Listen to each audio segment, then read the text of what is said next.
നമസ്കാരം. ഉന്നത വിദ്യാഭ്യാസ മന്ത്രിക്ക് ഉന്നതനായ മുഖ്യമന്ത്രിയുടെ നിർദ്ദേശം കിട്ടിയിരിക്കുന്നു. സ്വകാര്യ വിദേശ സർവകലാശാല വിവാദത്തെപ്പറ്റി മിണ്ടിപ്പോകരുത്. താൻ അറിഞ്ഞാണ് എല്ലാം നടന്നതെന്ന് മുഖ്യമന്ത്രി പറഞ്ഞിരിക്കുന്നു. അതുകൊണ്ട് ബിന്ദു ചോദ്യചിഹ്നമാകേണ്ട, വെറുമൊരു ബിന്ദുവായി തന്നെ തുടർന്നാൽ മതി. ശിവൻകുട്ടി ഇന്നും പ്രതികരിച്ചിട്ടുണ്ട്. പിണറായിക്ക് പിന്നണി പാടുന്നതുകൊണ്ട് ശിവൻകുട്ടിക്ക് വിലക്കില്ല. ഇങ്ങനെയാണോ ഒരു മന്ത്രിസഭ പ്രവർത്തിക്കേണ്ടത്? ബിന്ദുവിനെ ബന്ദിയാക്കിയോ നയമാറ്റത്തിന്റെ നടപ്പാക്കൽ? പോളിറ്റ് ബ്യൂറോയേക്കാൾ വലുതോ പിണറായി ബ്യൂറോ? ഈ വിഷയമാണ് എൻകൗണ്ടർ ചർച്ച ചെയ്യുന്നത്. മന്ത്രി അറിയാത്ത സ്വകാര്യമോ?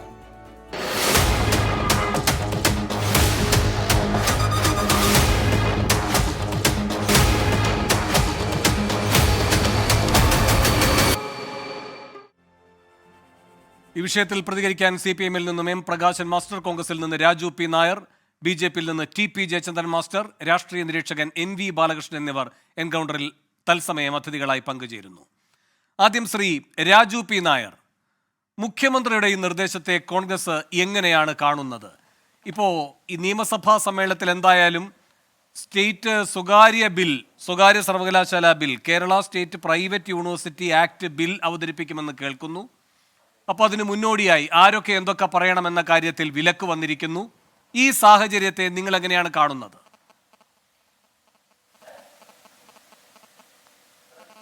അല്ല വേണു, ഇതൊരു സാഹചര്യം സത്യത്തിൽ ഇത് CPM-നകത്തുണ്ടാവുന്ന സാഹചര്യമാണ് ഇതിനകത്ത് ഏറ്റവും പ്രധാനപ്പെട്ട കാര്യം എന്ന് എനിക്ക് തോന്നുന്നു.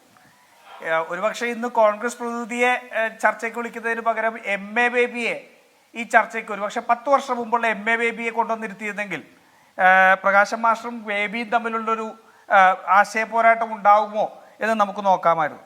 2010 കേരളത്തിൻ്റെ നിയമസഭയിൽ പ്രൊഫസർ ശ്രീ രവീന്ദ്രനാഥ് കൊണ്ടുവന്ന ഒരു സബ്മിഷനിൽ MA ബേബി പറഞ്ഞ ഒരു മറുപടിയുടെ ചില വാക്കുകൾ മാത്രം ഞാൻ വായിക്കാം.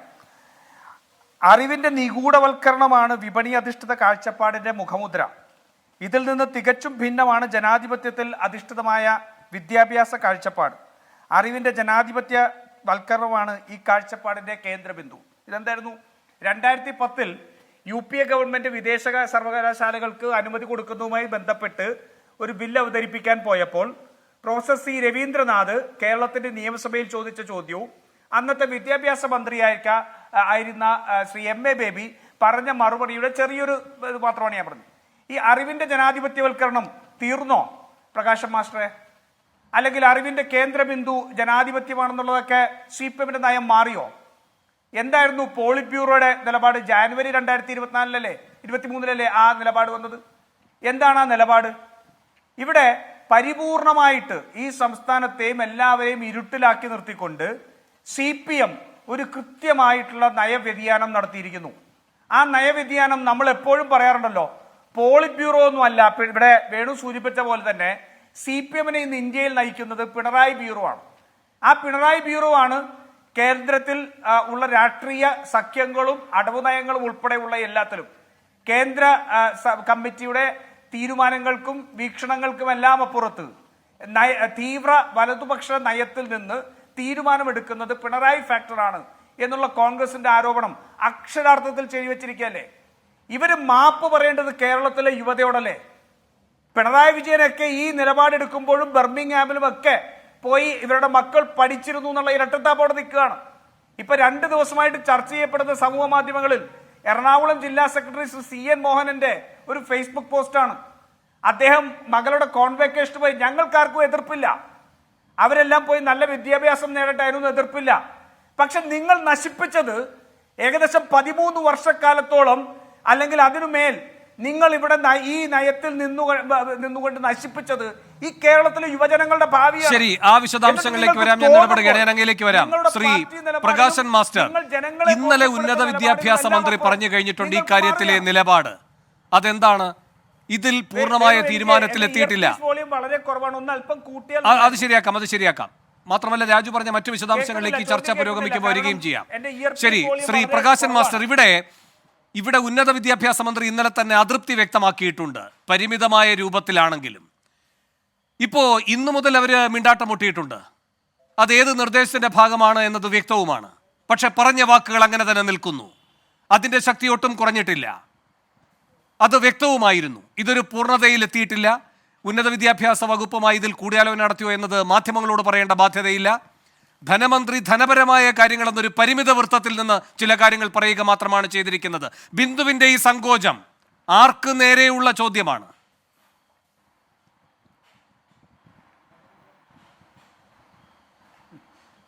ഇവിടെ ഈ ഉന്നത വിദ്യാഭ്യാസ മേഖലക്കകത്ത് ഉൾപ്പെടെയുള്ള വിദേശ നിക്ഷേപം സംബന്ധിച്ച് വളരെ കൃത്യമായ നിലപാടുള്ള പാർട്ടിയാണ് CPIM. CPIMൻ്റെ പാർട്ടി പരിപാടി അംഗീകരിക്കപ്പെട്ടത് 1964 പിന്നീട് അപ്ഡേറ്റ് ചെയ്തു. ആ പരിപാടിക്കകത്ത്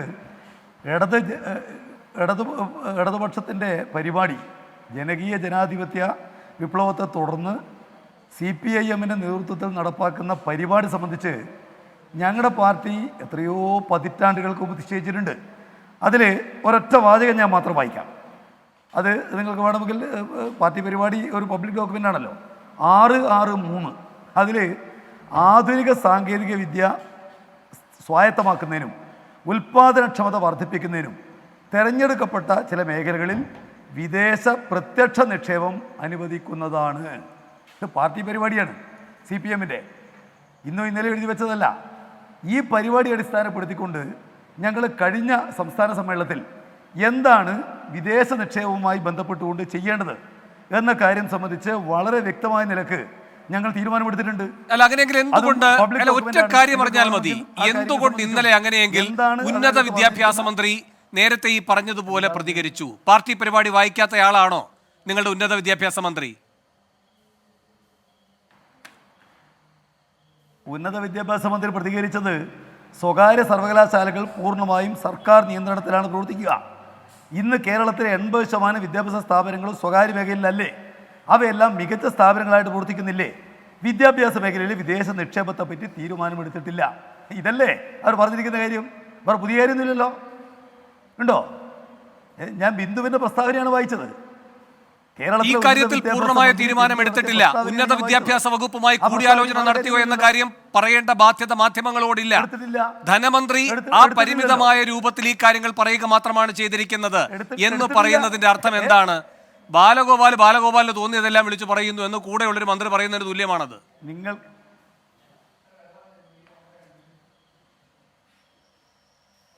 നിങ്ങൾ ഇത് സംബന്ധിച്ച് ബജറ്റിൽ പറഞ്ഞിരിക്കുന്ന കാര്യം എന്താ?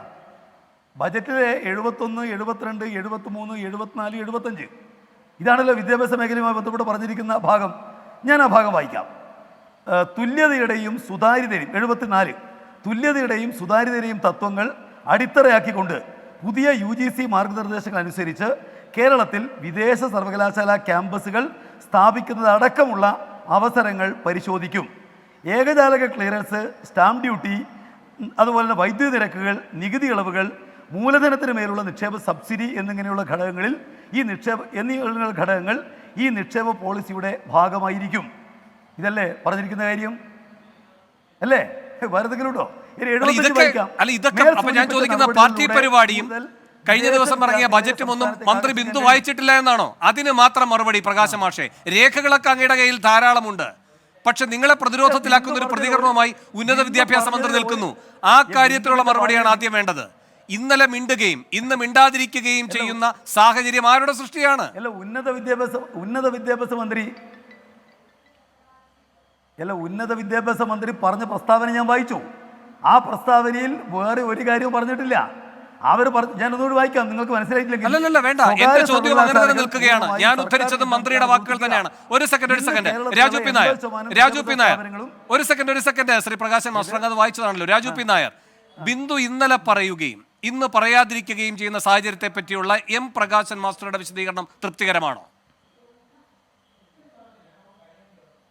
ഒരിക്കലുമല്ല. ഇനി ബിന്ദു മാത്രമല്ലല്ലോ വേണു, SFI എന്താ പറഞ്ഞത്?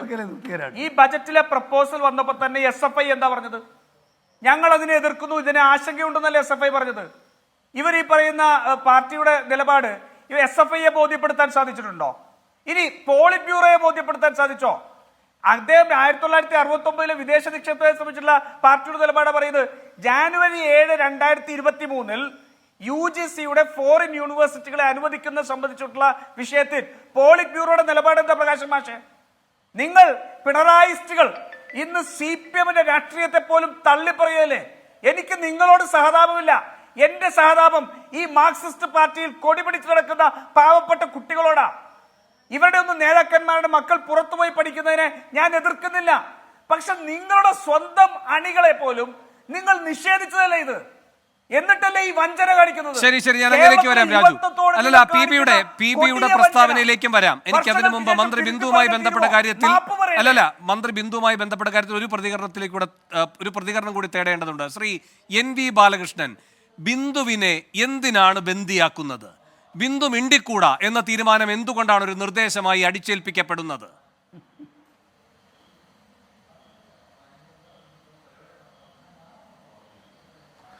CPM-ൽ ഇപ്പോൾ പോളിറ്റ് ബ്യൂറോവിൻ്റെ തീരുമാനമോ അല്ലെങ്കിൽ അതുപോലെ ഏതെങ്കിലും ഒരു പാർട്ടി ഘടകത്തിൻ്റെ തീരുമാനം ഒന്നുമല്ല നടപ്പിലാകുന്നതെന്ന് നമുക്ക് വളരെ വ്യക്തമായിട്ട് കഴിഞ്ഞ കാലങ്ങളിൽ ഉണ്ടായിട്ടുള്ള കാര്യങ്ങൾ വെച്ചാൽ അറിയാം. അതിനുമ്പോൾ നമ്മൾ വീണ്ടും വീണ്ടും തർക്കിച്ചിട്ട് എന്തെങ്കിലും പ്രയോജനമുണ്ടെന്ന് എനിക്ക് തോന്നുന്നില്ല. CPM-ന്റെ നിലപാടാണ് കേരളത്തിൽ നടപ്പിലാക്കുന്നത് എന്ന് പ്രകാശ് മാഷ് പറഞ്ഞാൽ പ്രകാശ് മാഷെ നമിക്കുകയല്ലാതെ വേറെ യാതൊരു മാർഗവുമില്ല. കാരണം നേരത്തെ പറഞ്ഞ 2023 ജനുവരിയിലെ വിദേശ സർവകലാശാലകളെ സംബന്ധിച്ച് പാർട്ടി പോളിറ്റ് ബ്യൂറോവിൻ്റെ രേഖ ഇപ്പോൾ നമ്മുടെ നാട്ടിലെ ആകെ സോഷ്യൽ മീഡിയയിൽ ഉൾപ്പെടെയുണ്ട്. CPM-ന്റെ സെൻട്രൽ കമ്മിറ്റിയുടെ സൈറ്റിൽ പോയാൽ നമുക്കത് വായിച്ചു നോക്കാം.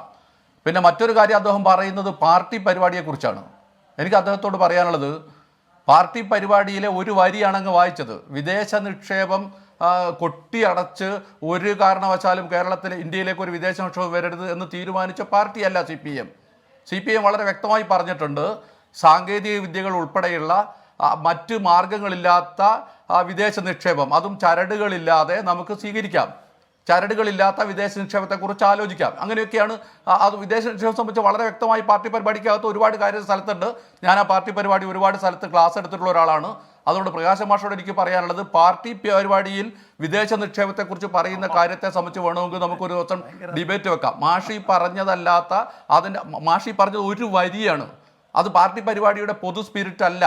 വിദേശ നിക്ഷേപം സ്വീകരിക്കുന്നത് സംബന്ധിച്ച് CPM-ഓ കമ്മ്യൂണിസ്റ്റ് പാർട്ടികളോ സ്വീകരിക്കുന്ന നിലപാടല്ലത്. ചില കാര്യങ്ങളിൽ എക്സംഷൻ വേണ്ടി വരും എന്നിടത്ത് സൂചിപ്പിച്ചൊരു കാര്യമാണ് മാഷ് ഉദ്ധരിച്ചിട്ട് ഇതാണ് പാർട്ടി പരിപാടിയുടെ സ്പിരിറ്റ് എന്ന് പറയാൻ ശ്രമിച്ചത്. നിവൃത്തിയില്ല, അദ്ദേഹം അങ്ങനെയൊക്കെ വാദിച്ചുകൊണ്ടിരിക്കും. ഇവിടെ പ്രശ്നം എന്താണെന്ന് ചോദിച്ചാൽ, കേരളത്തിൻ്റെ മുഖ്യമന്ത്രി തീരുമാനിക്കുന്നു.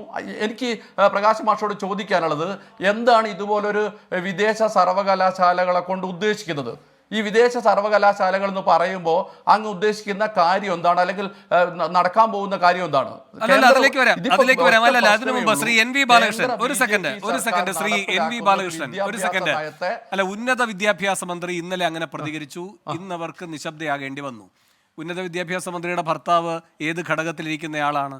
ഇപ്പോൾ നാം ഈ പറയുന്ന 2023 ജനുവരി 7 പോളിറ്റ് ബ്യൂറോയുടെ ഈ പറയുന്ന പ്രസ്താവനയുണ്ടല്ലോ, അതിപ്പോഴും സാധുവായിരിക്കുന്ന, അത് വീരചരമം പ്രാപിച്ചിട്ടില്ല എന്ന് വിശ്വസിക്കുന്ന ആ ഘടകത്തിലിരിക്കുന്ന വ്യക്തിയാണ് അല്ലേ വിജയരാഘവൻ.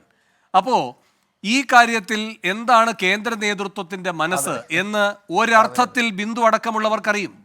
എന്നുവെച്ചാൽ അത് വിജയരാഘവൻ ഓതിക്കൊടുക്കണമെന്ന അർത്ഥത്തിലല്ല.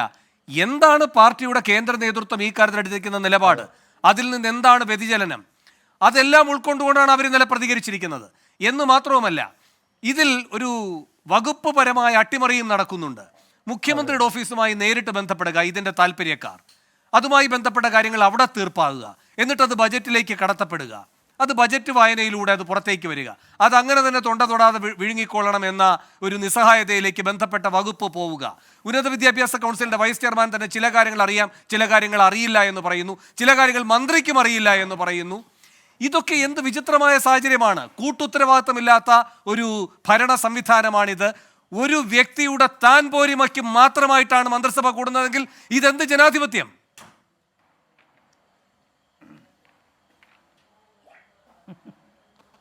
ഇതാണ് കേരളത്തിൽ കുറെ കാലമായി നടന്നുകൊണ്ടിരിക്കുന്നത് എന്നുള്ളത് നമ്മൾ ഓരോ വിഷയത്തിലും ചർച്ച ചെയ്തുകൊണ്ടിരിക്കുന്നുണ്ട്. കേരളത്തിൻ്റെ മുഖ്യമന്ത്രിയായിട്ടുള്ള പിണറായി വിജയൻ തീരുമാനിക്കുന്നത് നടപ്പിലാകും, അതാണ് നയം.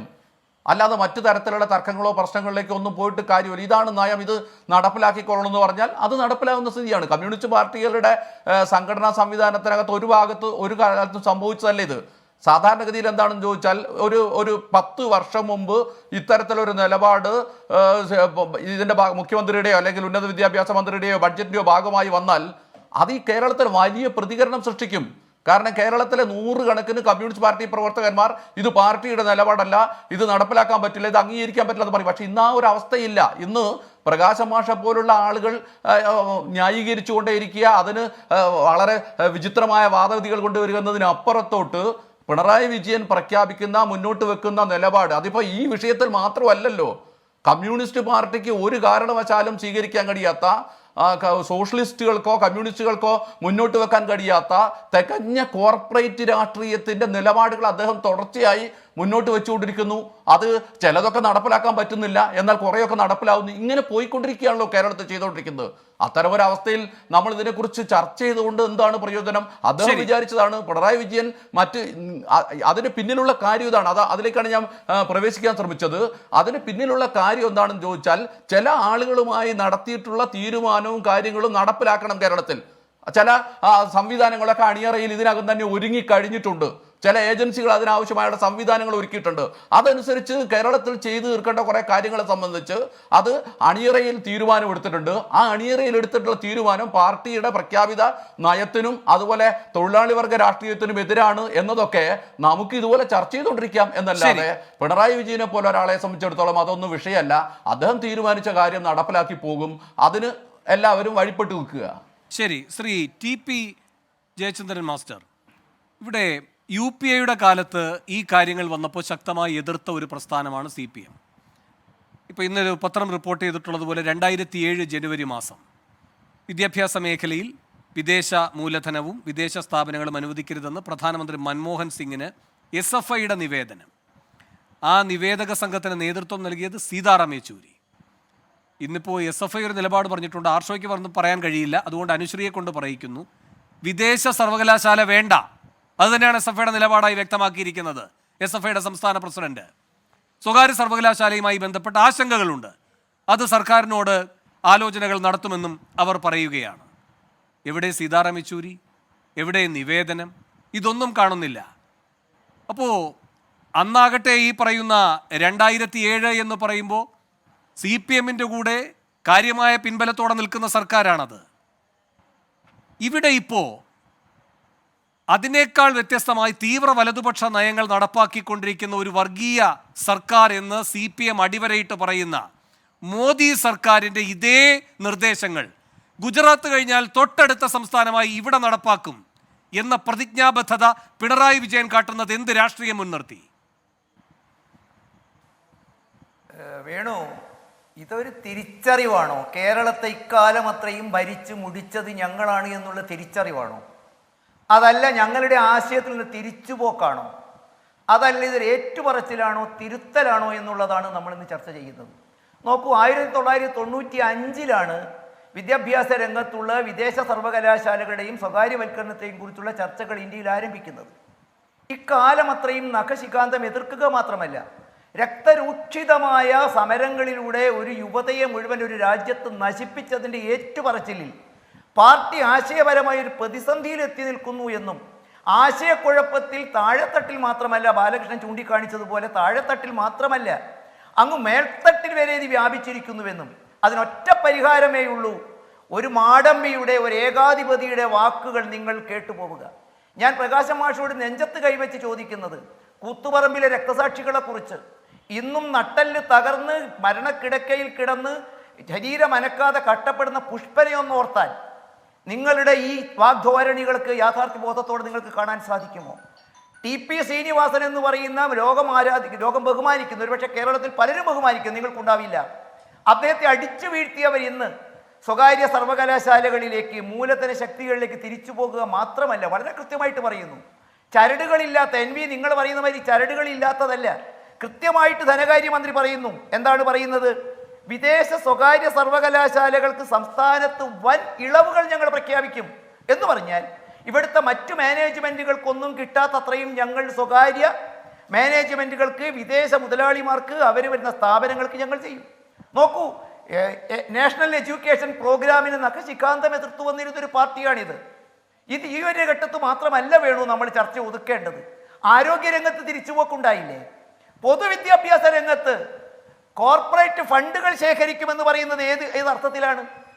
എന്താണ് അതുകൊണ്ട് ഉദ്ദേശിക്കുന്നത്? ബഹുജന പങ്കാളിത്തത്തോടെ ഞങ്ങൾ അതിനു വേണ്ടി ഒരു ഫണ്ട് ഉണ്ടാക്കും എന്ന് പറയുന്നത് സ്കൂളുകൾക്ക് മുമ്പിൽ ഒരു വലിയ ധർമ്മപ്പെട്ടി സ്ഥാപിക്കുമെന്നാണോ? അതല്ല കുട്ടികൾക്കുള്ള സൗജന്യ വിദ്യാഭ്യാസം അവസാനിപ്പിക്കുമെന്നാണോ? ആരോഗ്യരംഗത്ത് ഞങ്ങൾ ഇതേമാതിരി ശേഖരിക്കുമെന്ന് പറയുന്നത് നാളെ ഇതുവരെ പിന്തുടർന്നു പോരുന്ന ഈ കൊച്ചു സംസ്ഥാനത്തെ ഈ തലതിരിഞ്ഞ നയങ്ങളിലൂടെ ഞങ്ങൾ നശിപ്പിച്ചു എന്നുള്ള തിരിച്ചറിവാണോ? അത് തിരിച്ചുപോക്കാണോ? പക്ഷെ അത് പാർട്ടിക്കകത്തുനിന്ന് ഉണ്ടാക്കിയിരിക്കുന്ന ഭീഷണമായ ഒരാശയക്കുഴപ്പത്തിന്റെ നേർചിത്രമാണ് ബിന്ദു എന്ന് പറയുന്ന ഉന്നത വിദ്യാഭ്യാസ വകുപ്പ് കൈകാര്യം ചെയ്യുന്ന മന്ത്രി. പക്ഷെ ഒരു തിട്ടൂര വരുത്തിയിരിക്കുന്നു. നിങ്ങളൊന്നുമല്ല ഈ പാർട്ടിയുടെ ആശയവും ആദർശവും നേരും നെറിയും, ഞാൻ ഒരാൾ മാത്രമാണ്, എന്നിലൂടെ മാത്രമാണ്. ഇത് അദ്ദേഹത്തിന് നേരത്തെ തിരിച്ചറിഞ്ഞതാണ്. നോക്കൂ, കേരളത്തിലെ കമ്മ്യൂണിസ്റ്റുകാർക്ക് എപ്പോഴെങ്കിലും തോന്നിയോ സ്വാശ്രയ കോളേജിൽ സമരം ചെയ്യുമ്പോൾ സ്വന്തം മകളെ മാതാ അമൃതാനന്ദമയുടെ കോളേജിൽ കൊണ്ടുപോയി പഠിപ്പിക്കുന്നതിലും ദഹിക്കാതെ പോയ ഊണിലും ഒളിക്യാമറകൾ പറയാത്തത് എന്ന് പറയുന്ന ഒരു പഴയ കമ്മ്യൂണിസ്റ്റുകാരന്റെ പരിദേവനങ്ങളെ കൊടുമ്പോൾ അത് കേരളം ചർച്ച ചെയ്തു പോകും? സ്വന്തം മകളെ കോർപ്പറേറ്റുകളുടെ കൂടെ നിർത്തിക്കൊണ്ട് മത്സരിപ്പിക്കുമ്പോഴും അത് ചർച്ചയായോ? പക്ഷേ ജയചന്ദ്രൻ മാസ്റ്റർ, മൻമോഹൻ സിംഗിനോട് ഇല്ലാത്ത കടപ്പാടും പ്രതിജ്ഞാബദ്ധതയും എന്താണോ മോദിയുടെ മനോമുകുരത്തിലുള്ളത് അത് ഗുജറാത്തിൽ തെളിയുന്ന അതേ വ്യക്തിതയോടെ കേരളത്തിൽ തെളിയണം എന്ന് കരുതുന്ന മറ്റൊരു മുഖ്യമന്ത്രി ഈ രാജ്യത്ത് വേറെ എവിടെയുണ്ട്? 13 സ്ഥലങ്ങളിൽ നിങ്ങൾ നേരിട്ടും സഖ്യകക്ഷികളുമായി ഭരിക്കുന്നു. അവിടെ മുഴുവൻ കേന്ദ്രത്തിന്റെ ലാളന, ബാക്കി എല്ലായിടവും പീഡനമെന്ന് പറയുകയാണ്. അതിലിപ്പോൾ 14ാമത്തെ സംസ്ഥാനമായി കേരളം എത്താനുള്ള മത്സരത്തിലാണ് പിണറായി വിജയന്റെ നേതൃത്വത്തിൽ. ഒറ്റ കാര്യമേ ഉള്ളൂ, മോദിയുടെ ലാളനയ്ക്കു വേണ്ടിയിട്ട് അദ്ദേഹം കൊതിക്കുന്നു. ജയചന്ദ്രൻ മാസ്റ്റർ, ഈ ഘട്ടത്തിലുള്ള പിണറായി വിമർശനം എങ്ങനെയാണ് ശരിയാവുക?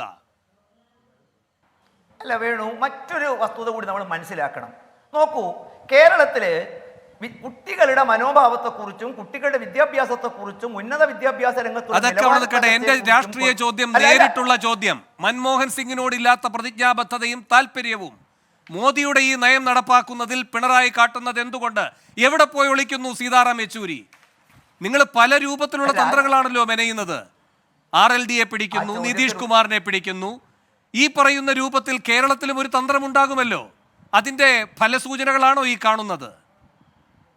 അല്ല വേണു, അതിന് ഉത്തരം പറയേണ്ടത് പ്രകാശ മാഷും യെച്ചൂരി അല്ലേ? ഞാൻ ശരി, പ്രകാശ മാഷ് പറയട്ടെ. ഞാൻ അങ്ങനെയൊക്കെ വരാം. പ്രകാശ മാഷെ, ഒരു സെക്കൻഡ്. പ്രകാശ മാഷെ, ഇവിടെ ഉയർന്ന ചോദ്യങ്ങളുണ്ട്. പാർട്ടിക്കകത്തും പുറത്തുമായി ഉയരുന്ന ചോദ്യങ്ങൾ, അങ്ങയുടെ മറുപടി.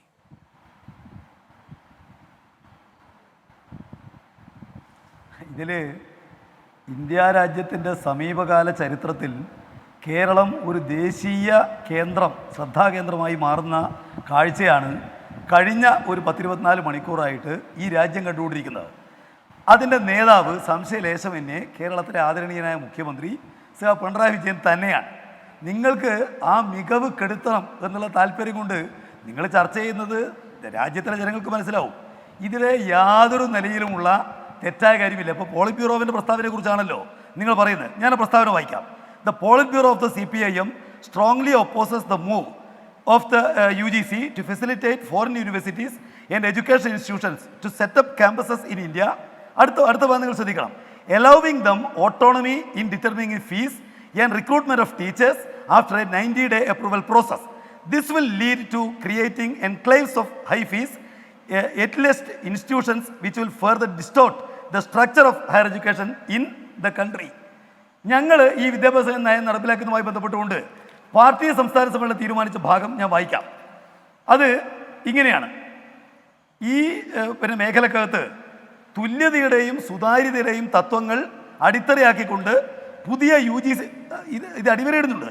തുല്യതയുടെയും സുതാര്യതയുടെയും തത്വത്തെ അടിസ്ഥാനമാക്കിക്കൊണ്ട് പുതിയ UGC മാർഗനിർദ്ദേശങ്ങൾ അനുസരിച്ച് കേരളത്തിൽ വിദേശ സർവകലാശാലയല്ല, വിദേശ സർവകലാശാല ക്യാമ്പസുകൾ സ്ഥാപിക്കുന്നതിനുള്ള അവസരങ്ങൾ പരിശോധിക്കും. നിങ്ങൾക്ക് മലയാളം അറിയില്ലേ? വിദേശ സർവകലാശാലയും വിദേശ സർവകലാശാല ക്യാമ്പസും ഒന്നാണോ? ഇത് പരിശോധിക്കുമെന്നുള്ളതും സ്ഥാപിക്കുമെന്നുള്ളതും ഒന്നാണോ? നടപ്പാക്കേണ്ടാത്ത കാര്യങ്ങളാണോ? തീരുമാനിച്ചിട്ടുള്ള ഇതൊക്കെ നടപ്പാക്കേണ്ടാത്ത കാര്യങ്ങളാണോ? ഞങ്ങൾ പറഞ്ഞ കാര്യം പരിശോധിക്കുകയേ ഉള്ളൂ എന്ന് പറഞ്ഞാൽ നടപ്പാക്കാൻ ഉദ്ദേശിക്കുന്നില്ല, പരിശോധന മാത്രമേ ഉള്ളൂ എന്നാണോ? നിങ്ങൾ ആളുകളെ തെറ്റിദ്ധരിപ്പിക്കാൻ വർത്തമാനം പറയുന്നത്. പരിശോധിച്ചാലല്ലേ എങ്ങനെ നടപ്പിലാക്കി തീരുമാനിക്കാൻ കഴിയൂ? ഒരു കാര്യം ചോദിച്ചോട്ടെ. UGC-ക്ക് വിദേശ സർവകലാശാല അനുവദിക്കാൻ ഒരു കാര്യം ചോദിച്ചോട്ടെ. നിങ്ങൾക്ക് ഒരു ചർച്ചയില്ല. വിദേശ സർവകലാശാലകൾ വാണിജ്യ സ്വഭാവമുള്ളവയാണ്. നിങ്ങളുടെ കൂടാരത്തിനകത്ത് ഒരു സെക്കൻഡ് രാജു, വിദേശ സർവകലാശാലകൾ വാണിജ്യ സ്വഭാവമുള്ളവയാണ്. വിദേശ സർവകലാശാലകൾ വാണിജ്യ സ്വഭാവമുള്ളവയാണ്. പറഞ്ഞത് ആരാണെന്നറിയാമോ പ്രകാശ് മാഷെ? KN ഗണേഷ്. ആരാ ഉള്ളതൊന്ന് തിരിഞ്ഞു നോക്കിയാൽ കൂടെ ഉണ്ട്, ഇല്ലേ? കയ്യകലത്തിലുണ്ട് KN ഗണേഷ്. പറഞ്ഞെന്താ? അല്ലേ പറഞ്ഞെന്താ? പറഞ്ഞത് എന്താണ്? വിദേശ സർവകലാശാലകൾ വാണിജ്യ സ്വഭാവമുള്ളവയാണ്. ഒരു സെക്കൻഡ് അല്ല, ഒരു സെക്കൻഡ് എന്നേ. PB-യുടെ കാര്യം അങ്ങ് പറയുകയുണ്ടായല്ലോ. ഈ പറയുന്ന 2023 ജനുവരി 7 അതിന്റെ ഒരു സത്ത റിപ്പോർട്ട് ചെയ്യപ്പെട്ടിരിക്കുന്നതിന് അങ്ങയോട് പറയാം. വിദേശ സർവകലാശാലകൾക്ക് ഒരു സെക്കൻഡ് സാർ, വിദേശ സർവകലാശാലകൾക്ക് ഇന്ത്യയിൽ പ്രവർത്തനാനുമതി നൽകാനുള്ള മോദി സർക്കാരിന്റെ നീക്കം ഒരു കൂട്ടം ഉപരിവർഗ വിദ്യാഭ്യാസ സ്ഥാപനങ്ങളെ സൃഷ്ടിച്ച് രാജ്യത്തെ ഉന്നത വിദ്യാഭ്യാസ മേഖലയെ തകർക്കും. CPM പോളിറ്റ് ബ്യൂറോയുടെ പ്രസ്താവനയിലുള്ളതാണ്. ഏകപക്ഷീയമായി ഈ നീക്കത്തിൽ നിന്നും UGC-യെയും കേന്ദ്രത്തെയും പിന്തിരിപ്പിക്കുന്നതിന് എല്ലാ ജനാധിപത്യ ദേശസ്നേഹ ശക്തികളും രംഗത്തിറങ്ങണം. PB-യുടെ അഭ്യർത്ഥനയാണ്. ഇത് കഴിഞ്ഞതിന് ശേഷമാണ് അങ്ങ് ഈ പറയുന്ന എറണാകുളത്തെ സംസ്ഥാന സമ്മേളനത്തിലെ രേഖ എന്ന് വെച്ചാൽ മോദിക്ക് വേണ്ടിയുള്ള രേഖ, PB-യുടെ അല്ല, മോദിക്ക് വേണ്ടിയുള്ള നയരേഖയാണ് ഈ നടക്കുന്നത്. UGC-യെയും കേന്ദ്ര സർക്കാരിനെയും ഇതിൽ നിന്ന് പിന്തിരിപ്പിക്കാൻ ജനാധിപത്യ ശക്തികളും ദേശസ്നേഹികളും അണിനിരക്കണമെന്ന PB ആഹ്വാനം എവിടെ കിടക്കുന്നു? ഇത് വേഗം നടപ്പാക്കണം എന്ന കാര്യത്തിൽ താല്പര്യത്തോടെ നിൽക്കുന്ന നിങ്ങളുടെ ഈ വികസന നയരേഖ എവിടെ കിടക്കുന്നു? ഇനി എന്നെ മറുപടി പറയാൻ അനുവദിക്കണം. ഞങ്ങൾ എതിർക്കുന്നത് വിദ്യാഭ്യാസ മേഖലയിലുള്ള മൂലധന നിക്ഷേപത്തെ അല്ല, വിദേശ മൂലധന നിക്ഷേപത്തെ അല്ല. ഞങ്ങൾ എതിർക്കുന്നത് ആഗോളവൽക്കരണ നയങ്ങളെ അടിസ്ഥാനപ്പെടുത്തി ഞാൻ അങ്ങനെ തടസ്സപ്പെടുത്തുകയല്ല. ഒറ്റ കാര്യമേയുള്ള അതിന് മറുപടി നിങ്ങളിങ്ങനെ ആവർത്തിച്ച് പറയുന്ന ഒരു ബലപ്പെട്ട വാദമാണല്ലോ. അങ്ങ് തുടർന്നോളൂ. ഒറ്റ കാര്യമേയുള്ള എനിക്ക് പറയാൻ, അങ്ങയുടെ പറയാൻ. മോദിയുടേത് ആഗോളവൽക്കരണ നവ ഉദാരീകരണ നയം തന്നെയാണ്. മോദിയുടേത് നവ ഉദാരീകരണ നയം തന്നെയാണ്. കോർപ്പറേറ്റ് താല്പര്യങ്ങളുടെ സംരക്ഷകനാണ് മോദി. ഈ കേന്ദ്ര സർക്കാരിൽ നിന്ന് അങ്ങനെ അല്ലാത്തൊരു നിലപാട് നിങ്ങൾ പ്രതീക്ഷിക്കേണ്ടതില്ല. നിങ്ങൾ മൂന്ന് പേരെ ഞാൻ ഒരു കാര്യം പറയാം. ഈ ഉദാരവൽക്കരണം എന്ന് പറഞ്ഞ മൻമോഹൻ സിംഗിന്റെ മാത്രം തലയിൽ വെക്കാവുന്ന ഒന്നാണോ? മോദി സർക്കാരിന്റെ അതിന്റെ പിന്തുടർച്ചയെ നിങ്ങൾ കാണുന്നില്ലേ? നിങ്ങൾ പറയുന്നതാണല്ലോ ഇവിടെ സോഷ്യലിസം ഇല്ല, രാജ്യത്ത് ജുഡീഷ്യറി മാറുന്നില്ല, എക്സിക്യൂട്ടീവ് മാറുന്നില്ല, ഒരു പിണറായി സർക്കാരാകട്ടെ മാറിയിട്ടുമില്ല, അതുകൊണ്ട് ശക്തമായൊരു നിലപാടെടുക്കുന്നു എന്നൊക്കെയല്ലേ പറഞ്ഞുകൊണ്ടിരിക്കുന്നത്? അല്ല പ്രകാശ് മാഷെ, നിങ്ങളുടെ ഏറ്റവും ശക്തമായ വാദം എന്ന് പറയുന്നത് ആഗോളീകരണത്തെ എതിർക്കും. ആഗോളീകരണത്തിന് താല്പര്യമാണ് മോദി സംരക്ഷിക്കുന്നത്. നിങ്ങൾ എന്നെ ഞങ്ങളുടെ നിലപാട് 5 മിനിറ്റ് പറയാൻ വിടുവോ? പറയൂ. നിങ്ങൾ എന്ന് പ്രസംഗിക്കാനാണെങ്കിൽ നിങ്ങൾ പറഞ്ഞ പോരെ, നിങ്ങൾ പ്രഭാഷണം വെച്ചാൽ പോരെ. നിങ്ങൾക്ക് പ്രസംഗിക്കാനാണെങ്കിൽ നിങ്ങൾ പ്രസംഗ പരിപാടി വെച്ചാൽ മതി. മറുപടി 4 പേര് എനിക്കെതിരായിട്ട് സംസാരിക്കാൻ കൊണ്ടുവന്നിരിക്കുന്നു. 4 പേരല്ല, ഈ നാടൊട്ടൊക്കെ ചോദിച്ചുകൊണ്ടിരിക്കുകയാണ്. എന്നെ സ്വതന്ത്രമായി 4 പേരല്ല, ഈ നാടൊട്ടൊക്കെ ചോദിച്ചുകൊണ്ടിരിക്കുകയാണ്. ഞാൻ പറയട്ടെ, മോദിയുടെ ബജറ്റാണ് ഇവിടെ നടപ്പാക്കുന്നത്. മോദിക്ക് വേണ്ടിയാണോ കേരളത്തിൽ ധനമന്ത്രി ബജറ്റ് അവതരിപ്പിക്കുന്നത്? നിങ്ങളല്ലേ നാടൊട്ടക്ക് 24 അല്ലേ? ഈ നാട് എങ്ങനെ ചിന്തിക്കുന്നുവെന്ന് തീരുമാനിക്കേണ്ടത് 24 ഒന്നും അല്ല. നിങ്ങൾ അങ്ങനെ വിചാരിക്കണ്ട. ഈ നാടാകെ എന്ത് ചിന്തിക്കണമെന്ന് നിങ്ങളല്ല തീരുമാനിക്കും, ജനങ്ങൾ തീരുമാനിക്കും. ജനങ്ങളോട് പറയാൻ അനുവദിക്കുമെങ്കിൽ മാത്രം നിങ്ങൾ ഞങ്ങൾ വിളിച്ചാൽ മതി. അല്ല, നിങ്ങൾക്ക് പറയാൻ പ്രസംഗിക്കാനാണെങ്കിൽ നിങ്ങൾ പ്രസംഗ പരിപാടി വെച്ചാൽ പോരെ. 24-ന് CPM നിലപാട് എന്താണെന്ന് അറിയാനാണ് എന്നെ വിളിച്ചതെങ്കിൽ എന്നെ പറയാൻ അനുവദിക്കണം. നിങ്ങളുടെ ചോദ്യത്തിനുള്ള ഉത്തരം പറയാൻ വേണ്ടിയിട്ട് നിങ്ങൾ മാഷും ഞാൻ കുട്ടിയൊന്നുമല്ല. ഞാൻ CPM നിലപാട് പറയാനാണ് വന്നിരിക്കുന്നത്. CPM നിലപാട് വിദേശ നിക്ഷേപത്തിന് എതിരല്ല. അതിന് നിയന്ത്രിക്കാൻ സ്റ്റേറ്റിന് അവകാശമുണ്ടാവണം. ഞങ്ങൾ കഴിഞ്ഞ സംസ്ഥാന സമ്മേളനത്തിൻ്റെ രേഖ നവകേരള പരിപാടി കൃത്യമായി പറഞ്ഞിട്ടുണ്ട്. ഞാൻ ഭാഗം വായിക്കാം. നിങ്ങൾ അക്കാര്യം ഞങ്ങൾ പറയാൻ അനുവദിക്കണ്ടേ? ഞങ്ങൾ അതിനകത്ത് വളരെ കൃത്യമായിട്ട് പറഞ്ഞിരിക്കുന്ന കാര്യം എന്താ? ഞാൻ നിങ്ങളോട് ഇവിടെ വായിക്കാം.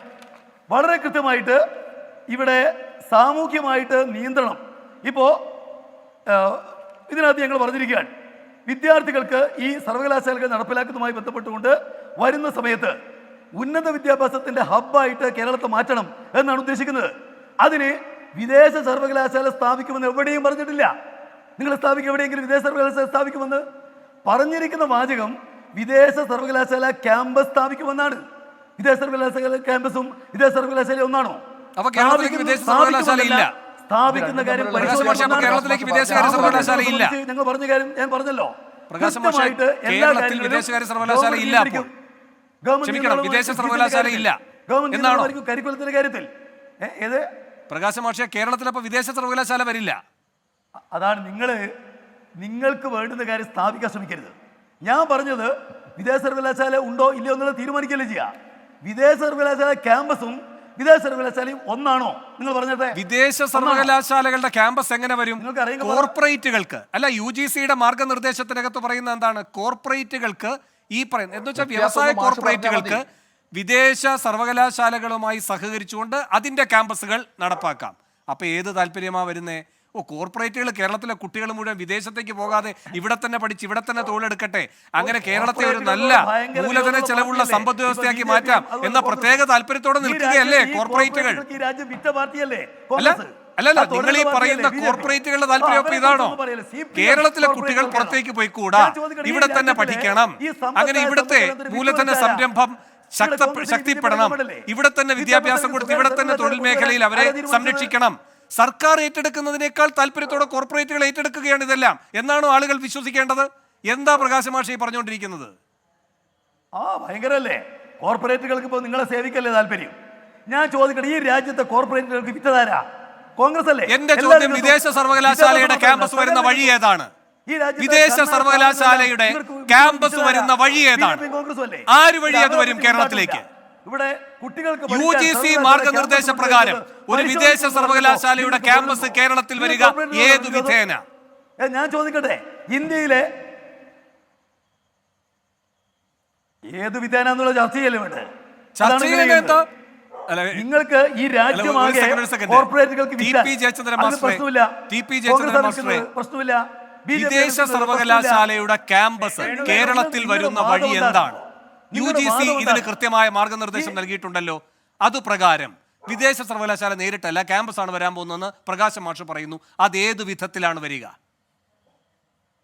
അല്ല, അത് നമ്മുടെ ധനകാര്യമന്ത്രി ഇന്നലെ വളരെ വ്യക്തമാക്കിയിട്ടുണ്ട്. സ്വകാര്യ വിദേശ സ്ഥാപനങ്ങൾക്കും നിക്ഷേപങ്ങൾക്കും ആകർഷിക്കുന്നതിന് പ്രോത്സാഹനവും പാക്കേജും നൽകും. കേരളത്തിലെ ധനകാര്യമന്ത്രിയുടെ ബജറ്റിൽ പറഞ്ഞ വാചകമാണ്. പക്ഷേ എന്റെ ചോദ്യം, ഈ ബജറ്റിൽ എന്തൊക്കെ ഇളവുകൾ നൽകുമെന്ന് ധനമന്ത്രി പറഞ്ഞതിനെ പറ്റിയല്ല. ഈ ഇളവുകളെ നൽകാൻ കഴിയൂ. കാരണം വിദേശ സർവകലാശാലയെ നിയന്ത്രിക്കാൻ സംസ്ഥാനങ്ങൾക്ക് കഴിയില്ല. സ്വകാര്യ സർവകലാശാല അങ്ങനെയല്ല, നമുക്ക് നിയന്ത്രിക്കാം. വിദേശ സർവകലാശാലയുടെ കാര്യത്തിൽ അത് കഴിയില്ല. അപ്പോഴാണ് പ്രകാശൻ മാഷിന്റെ മറ്റൊരടവ്, വിദേശ സർവകലാശാല വരുന്നു എന്ന് ആര് പറയുന്നു? അതിന്റെ ക്യാമ്പസാണ് വരുന്നതെന്ന്. ക്യാമ്പസ് വരുന്ന വിധം ഞാൻ മനസ്സിലാക്കിയത്, പിഴവുണ്ടെങ്കിൽ തിരുത്താം, UGCയുടെ മാർഗനിർദ്ദേശം എന്ന് പറയുന്നത് കോർപ്പറേറ്റുകൾക്കടക്കം ഇവരുമായി സഹകരിച്ചുകൊണ്ട് അതിന്റെ ഭാഗമായി വരാമെന്നാണ്. ആണോ അല്ലയോ? അല്ല, അങ്ങനെ അല്ലാതെ കഴിയില്ലല്ലോ. കാരണം അങ്ങനെയല്ലാതെ കഴിയില്ലല്ലോ. യൂറോപ്പ് ശരി, പ്രകാശ് മാഷേ, ക്യാമ്പസ് വരുന്ന വിധം ഇങ്ങനെയാണ്. ക്യാമ്പസ് വരുന്ന വിധം ഇങ്ങനെയാണ്. കോർപ്പറേറ്റുകൾക്കെതിരായിട്ട് എന്തൊരു പാടുപെടലാണ്. അത് വളരെ വ്യക്തമായിട്ട് അദ്ദേഹം പറഞ്ഞിട്ടുണ്ട്. വേണു, ഇതാ നോക്കൂ, യൂറോപ്പ്, USA, ഗൾഫ് നാടുകൾ, സിംഗപ്പൂർ എന്നിവിടങ്ങളിൽ 2024 ഒരു സെക്കൻഡ് രാജു വേണു, ഇവിടെ വിദേശ ക്യാമ്പസേ വരുന്നുള്ളൂ, വിദേശ സർവകലാശാല വരുന്നു എന്നൊക്കെ പറയുന്നു. ഒന്ന് 2014 തിരുവനന്തപുരത്ത് നടന്ന ഏറ്റവും അക്രമാസക്തമായ SFIയുടെ സമരമാണ്. ആ സമരത്തിൽ കല്ലെറിയുന്ന കുട്ടികളെ നോക്കുക. എന്തായിരുന്നു കാര്യം അറിയോ? കേരളത്തിലെ സയൻസ് ആൻഡ് ആർട്സ് കോളേജ് സ്വയം ഭരണാവകാശം നൽകിക്കഴിഞ്ഞാൽ അവിടെ വിദേശ സർവകലാശാലകൾ കടന്നു വരുമെന്ന് പറഞ്ഞ് നടത്തിയ ഏറ്റവും അക്രമാസക്തമായ ഒരു സമരം. പ്രകാശൻ മാഷേ, ആ കുട്ടികളോട് നിങ്ങൾക്ക് നീതി പുലർത്താൻ കഴിയുന്നുണ്ടോ? നിങ്ങൾ ദയവേദി ഇവിടെ വന്ന് CPMന്റെ നിലപാട് വിശദീകരിക്കാൻ എന്ന് പറയരുത്. നിലപാടില്ലായ്മ വിശദീകരിക്കാൻ എന്ന് പറയൂ. നിങ്ങൾ നിങ്ങളുടെ മനസ്സാക്ഷിയോടെങ്കിലും നിങ്ങൾ ഒരു കൂറ് പുലർത്തൂ. എന്ത് നിലപാടിനെ കുറിച്ചാണ് നിങ്ങൾ പറയുന്നത്? 2010 UPAയുടെ നിയമത്തിൽ പറഞ്ഞിരുന്ന കാര്യങ്ങളെ മുഴുവൻ നിങ്ങൾ എതിർത്തത് എന്തിന്റെ പേരിലാ? ശരി നിങ്ങൾ പുതിയ നിയമം കൊണ്ടുവരുന്നത്. ശരി രാജു, പ്രകാശ് മാഷ്ക്ക് സമയം കുറവാണ് കിട്ടിയതെന്ന ഒരു വാസ്തവമാണ്. ഒരു സെക്കൻഡ് എല്ലാവരും സഹകരിക്കുക. രാജു പെട്ടെന്ന് പൂർത്തിയാക്കി. അല്ലല്ല, പ്രകാശ് മാഷ്ക്കാണ് ഏറ്റവും കൂടുതൽ സമയം കിട്ടിയത്. നിങ്ങൾ ഈ പുതിയ നിയമം കൊണ്ടുവരുന്നത് സഖാവ് പുഷ്പന്റെ പേരിൽ എന്തിന്റെ പേരിലായിരുന്നു? സഹകരണ മേഖലയിൽ പോലും സഹകരണ മേഖലയിൽ ആയിക്കോട്ടെ, പോലും അതിന്റെ പേര് തന്നെ ഒരു പറയാം. വിദ്യാഭ്യാസ സ്ഥാപനവും മെഡിക്കൽ കോളേജും അല്ലല്ല അങ്ങനെയൊന്നുമല്ല സഹകരണ മേഖല അല്ലല്ല സർക്കാരിന്റെ പൊതുസ്വത്ത് അങ്ങനെയല്ല രാജു. സർക്കാർ പരിഹാരമല്ലേ ഉദ്ദേശിക്കുന്നത്? സർക്കാരിന്റെ പൊതുസ്വത്ത് ഒരു സ്വകാര്യ വ്യക്തിയുമായൊക്കെ ബന്ധപ്പെട്ട് അല്ലല്ല ഒരു സ്വകാര്യ ട്രസ്റ്റിന് അതിന്റെ നടത്തിപ്പ് ചുമതലയും അതിന്റെ എല്ലാ അധികാരങ്ങളും വെച്ച് മാറുന്നതിനെ എതിർത്തിട്ടുള്ള സമരമായിരുന്നു അത്. ആ അർത്ഥത്തിൽ ശയ്യാവലംബിയായ പുഷ്പൻ കേരളത്തിന്റെ അഭിമാനമാണ്. കേരളത്തിന്റെ അഭിമാനമാണ് നിങ്ങൾ എന്തൊക്കെ പറഞ്ഞാലും. കാരണം പിന്നീട് ഈ സ്വാശ്രയ മേഖലയിൽ ഒരു കള്ളക്കച്ചവടവും നടത്താതിരിക്കുന്ന തരത്തിലുള്ള സാമൂഹ്യ നിയന്ത്രണം വന്നത് 5 രക്തസാക്ഷികളുടെ ചോരയുടെ മുകളിൽ തന്നെയാണ്. അല്ലല്ല അതൊന്നും നിരാകരിക്കാൻ കഴിയുന്നതല്ല. അതൊന്നും നിരാകരിക്കാൻ കഴിയുന്നില്ല രാജു. സഖാവ് പുഷ്പൻ എന്ന് പറയുന്നത് കേരളത്തിലെ യുവജനയോട് CPM കാണിച്ച ചതിയുടെ പ്രതീകമാണ് സഖാവ് പുഷ്പൻ. അല്ല ആ ഭാഗം പ്രകാശ് മാഷ് പറയട്ടെ. ശരി ആ ഭാഗം പ്രകാശ് മാഷ് പറയട്ടെ. പക്ഷേ പുഷ്പന്റെ ജീവിക്കുന്ന രക്തസാക്ഷിത്വത്തിനും മറ്റ് കൂത്തുപറമ്പിലെ 5 രക്തസാക്ഷികളുടെ ജീവനും കേരളം പൊതു താല്പര്യത്തോടെ തന്നെ അതിന്റെ ഗുണം അനുഭവിക്കുകയാണ്. ഇല്ലല്ല ഞാൻ അങ്ങനെയൊക്കെ വരാം. പ്രകാശ് മാഷേ ഈ പറയുന്ന രാജു പൂർത്തിയാക്കും. വേണു മറ്റൊരു കാര്യം കൂടി ചോദിക്കട്ടെ. എനിക്ക് 30 സെക്കൻഡ് ഞാൻ ചോദിക്കട്ടെ. ഇപ്പൊ ബിന്ദുവിന്റെ കാര്യം മാത്രമാണല്ലോ. ഇടതുപക്ഷ ജനാധിപത്യ മുന്നണിയിൽ ഇത് ചർച്ച ചെയ്തോ?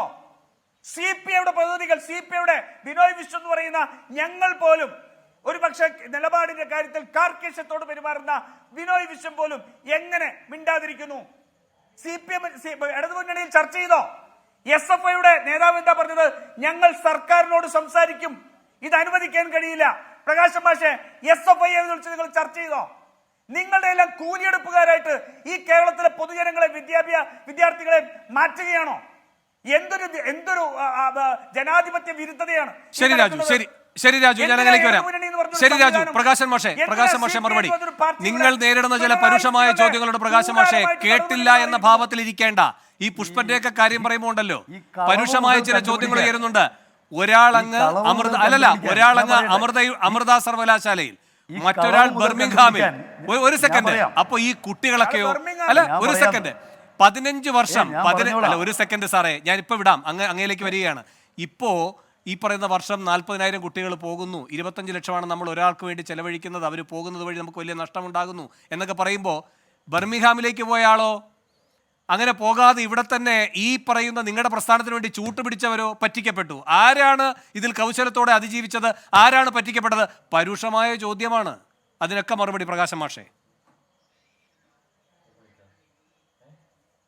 ഒരു പരുഷതയില്ലെന്ന് നിങ്ങൾ കാണേണ്ടത് 90-കളല്ല 2023. നടക്കുന്ന കാര്യങ്ങൾ എന്താണ് രാജ്യത്ത് എന്നുള്ളത് കൃത്യമായിട്ട് കാണണം. ഇന്ത്യ രാജ്യത്തെ കോർപ്പറേറ്റുകൾക്ക് വിറ്റ ഏറ്റവും പ്രധാനപ്പെട്ടത് കോൺഗ്രസ് പാർട്ടിയാണ്. നേരത്തെയുള്ള മൻമോഹൻ സിംഗിന്റെ ഗവൺമെന്റാണ്. ഇപ്പോഴാവട്ടെ ഒന്നും ബാക്കി വെക്കാതെ വിൽക്കുന്നു കോർപ്പറേറ്റുകൾക്ക് നരേന്ദ്രമോദി. നിങ്ങൾക്കതിനെപ്പറ്റി ഒന്നും മിണ്ടാനില്ല.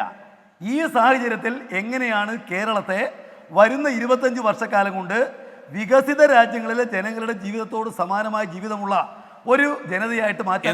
നിങ്ങളുടെ ഒന്നാമത്തെ തടസ്സത്തിന്റെ പേര് CPM പോളിറ്റ് ബ്യൂറോ എന്നാണ് പ്രകാശ് മാഷേ. ഞങ്ങൾ ഞാൻ പറയുന്ന പൂർണ്ണമായിട്ട് കേൾക്കുന്നത്. നിങ്ങൾ CPM-ന്റെ പോളിറ്റ് ബ്യൂറോ അവർക്ക് പറയണം, ഞങ്ങൾ പറഞ്ഞോളാം. CPM-നെ നന്നാക്കുന്ന പണിയൊന്നും 24-നെ ഏൽപ്പിച്ചിട്ടില്ലല്ലോ. LDF-നകത്തുള്ള പിന്നെ തീർക്കാൻ ഞങ്ങൾ 24-നെ ഏൽപ്പിച്ചിട്ടില്ലല്ലോ. ആ ചുമതലയൊന്നും BJP ഇതൊന്നും സ്വയംഭൂവല്ല, ജനങ്ങളോട് ബാധ്യതപ്പെട്ട രാഷ്ട്രീയ പ്രസ്ഥാനങ്ങളാണ്. ഇത് പ്രൈവറ്റ് കമ്പനിയല്ല. പിണറായി ദീർഘകാല സെക്രട്ടറി ആയിരിക്കുകയും ഇപ്പോൾ മുഖ്യമന്ത്രിയായി തുടരുകയും ചെയ്യുന്നതോടെ നിങ്ങൾക്കുണ്ടാകുന്ന ഒരു മതിഭ്രമമായിരിക്കും. ഇത് പ്രൈവറ്റ് ലിമിറ്റഡ് കമ്പനിയല്ല. ഇത് ജനാധിപത്യ സംവിധാനത്തോട് ബാധ്യതപ്പെട്ടിരിക്കുന്ന പൊതുജനങ്ങൾ അടങ്ങിയ രാഷ്ട്രീയ പ്രസ്ഥാനമല്ലേ CPM. പ്രൈവറ്റ് ലിമിറ്റഡ് കമ്പനി അല്ലല്ലോ. ഈ ചോദ്യങ്ങൾ ഉയരും, അതിനെ അഭിസംബോധന ചെയ്യണം, മറുപടി പറയണം, ഒക്കെ വേണം. പ്രവർത്തകനാണല്ലോ ഞാൻ. എന്നെ പറ്റി നിങ്ങൾ ഉത്കണ്ഠപ്പെടാന്നേ ഞാൻ പറഞ്ഞിട്ടുള്ളൂ. CPM-നെ പറ്റി, CPM-ന്റെ നിലപാടുകൾ ചർച്ച ചെയ്യാൻ CPM-കാർക്ക് അറിയാം. അതിന് നിങ്ങളെ സഹായം ഞങ്ങൾക്ക് വേണ്ട. ഞങ്ങൾ പറഞ്ഞിട്ട് ഇത് ഞങ്ങൾ കഴിഞ്ഞ സംസ്ഥാന സമ്മേളനം അംഗീകരിച്ചിട്ടുള്ള ഞങ്ങളുടെ നവകേരള സംബന്ധിച്ച കാഴ്ചപ്പാടിലെ 2 വാചകം ഞാൻ വായിക്കാം. ഉന്നത വിദ്യാഭ്യാസ മേഖലയിൽ സാമൂഹ്യ നീതിയും പ്രാദേശിക സന്തുലിതാവസ്ഥയും ഉറപ്പുവരുത്തുന്നതിനുള്ള നടപടികൾ ലക്ഷ്യം വെക്കുന്നു. ഇതിന് തൊട്ട് താഴെ ഞങ്ങൾ പറയുന്നു 326D ഉന്നത വിദ്യാഭ്യാസ മേഖലയിൽ സാമൂഹ്യനീതി ഉറപ്പാക്കിയും നിർദ്ദിഷ്ട നിലവാര മാനദണ്ഡങ്ങൾ പാലിച്ചുമാണ് സ്വകാര്യ മേഖലയിൽ ഉൾപ്പെടെയുള്ള ഉന്നത വിദ്യാഭ്യാസ സ്ഥാപനങ്ങൾ പ്രവർത്തിക്കുക എന്ന് ഉറപ്പുവരുത്താൻ കർശനമായ നിരീക്ഷണ സംവിധാനം ഏർപ്പെടുത്തും. ഇത് ഞങ്ങളുടെ 35-ാം സ്റ്റേറ്റ് സമ്മേളനം അംഗീകരിച്ച നവകേരള സംബന്ധിച്ച കാഴ്ചപ്പാട് രേഖയാണ്. ആ രേഖയിൽ ഞങ്ങൾ പറഞ്ഞു വിദ്യാഭ്യാസ രംഗത്ത് വിദേശ നിക്ഷേപത്തിൻ്റെ സാധ്യത പരിശോധിക്കും. അതിന് അനുസരണമായിട്ടുള്ളതാണ് ബജറ്റിലെ പ്രഖ്യാപനം. ഞങ്ങൾക്കറിയാം ഈ രാജ്യത്തിലെ ഏറ്റവും മോശക്കാരായ ഈ രാജ്യ കോർപ്പറേറ്റുകൾക്ക് വിൽക്കുന്ന ഗവൺമെന്റ് അത് കോൺഗ്രസ് BJPയുമാണ്. ഞങ്ങളത് ചെയ്യില്ല. എന്നാൽ ഈ തലയ്ക്ക് വെളിവ് വരാൻ ഒരു വ്യക്തിക്ക് അല്ലെങ്കിൽ ഒരു സംഘടനയ്ക്ക് 2023 വരെ കാത്തിരിക്കണം എന്നത് നിങ്ങളെ സംബന്ധിച്ച് അല്ല, നിങ്ങളെ സംബന്ധിച്ചുള്ള പ്രശ്നം മാത്രമാണ്. അത് ഒരു പൊതുബാധ്യതയാകരുത്. അതാണ് ഇവിടെ രാജുവൊക്കെ പറയുന്നത്. ഇത് 15 കൊല്ലം മുമ്പ് നടക്കേണ്ടതല്ലേ? നിങ്ങൾ ഈ 57 ഗവൺമെന്റ് വന്നിട്ട് മാവൂർ റയോൺസുമായി ബന്ധപ്പെട്ട് അല്ല, ഒരു സെക്കൻഡ് രാജു, 1 ടൺ മുള കൊടുത്തത് 1 രൂപയ്ക്കാണെന്ന് പറയുന്ന കണക്കുമായി നിൽക്കുന്ന ആളുകളല്ലേ അല്ലേ? ഈ നിങ്ങൾക്ക് ഈ 15 കൊല്ലത്തിന്റെ കണക്ക് പക്ഷേ രഹസ്യമായി അങ്ങ് മാറ്റിവെക്കണം. 15 കൊല്ലം കഴിഞ്ഞപ്പോഴാണ് നിങ്ങൾക്ക് വെളിപാട് വരുന്നത്. അയ്യോ, നമുക്ക് വിജ്ഞാന സമ്പദ് വ്യവസ്ഥയാകണം, അതുകൊണ്ട് ഒരൊറ്റ വഴിയേ ഉള്ളൂ, നവകേരള രേഖ ഉണ്ടാക്കുക, ഉടനെ തന്നെ അതിലേക്ക് ഓടിപ്പോവുക. 24നും അതുപോലെ BJPക്കും കോൺഗ്രസിനും ഞങ്ങൾ ഇന്ത്യയിലെ കുത്തക മുതലാളിത്ത മൂലധനത്തിൻ്റെ ആളാണ് എന്ന് സ്ഥാപിക്കുക കോൺഗ്രസിനെയും BJPയും രക്ഷിക്കാൻ ആവശ്യമാണ്. കാരണം ഈ രാജ്യം അവർക്ക് വിൽക്കുകയാണല്ലോ ചെയ്തുകൊണ്ടിരിക്കുന്നത്.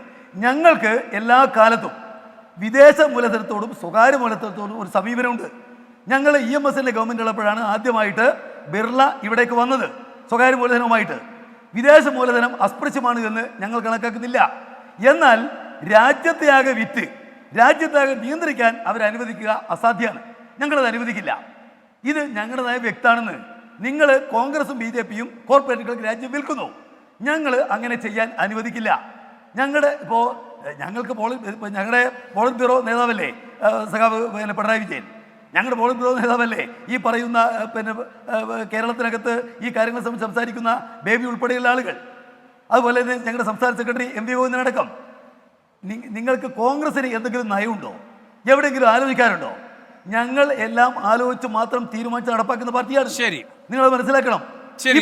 NV ബാലകൃഷ്ണൻ, ഈ ബജറ്റിലെ കാര്യങ്ങൾ പുറത്തു വന്നതിന് ശേഷം CPMന്റെ ഏറ്റവും വലിയ വാദഗതി എന്ന് പറയുന്നത് ഞങ്ങൾ ഈ സ്വകാര്യ മൂലധനത്തിനെതിരല്ല, പക്ഷേ നവലിബറൽ നിലപാടുകൾക്കെതിരാണ്, ആഗോളീകരണത്തിനെതിരാണ്. ലളിതമായൊരു സംശയം, മോദി സർക്കാർ നടപ്പാക്കുന്നത് എന്താണ്? നല്ല രൂപത്തിലുള്ള സാമൂഹ്യ നിയന്ത്രണം സ്വകാര്യ മേഖലയ്ക്ക് മേൽ ഉറപ്പുവരുത്തിക്കൊണ്ടുള്ള ജനക്ഷേമകരവും ഈ പറയുന്ന ഇടതുപക്ഷ സ്വഭാവത്തിലുള്ള ഇതുമായ സാമ്പത്തിക നയങ്ങളാണോ?